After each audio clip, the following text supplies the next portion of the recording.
साईराम आज आसी जाइए घर को नईरू देसी माछ देसी रोही माछ देखु गोटे माछ आसेनि मो ता सहित आउ गोटे माछ आसी गोटे माछ आसले आ गोटे माछ मन दुख करनी से दुईटा माछ आसी तापर आम कौन करवा ताको आम काटिदबा एमती आम तार काटी सफा कर काटिदबा तापर लुण हल्दी गोलैदबा लुण हल्दी भलसे गोलेबे ना भल टेस्ट आसबनी माछर भलसे गोले सारापर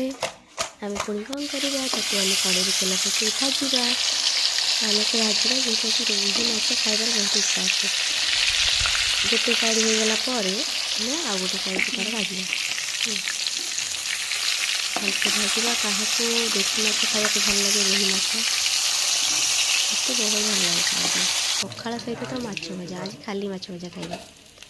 हो गलापर आम काढ़ीदबा गोटे जगह को आम प्लेट रखी सजेकी आम खाइबा देखो क्या भल लगे रोही माछ।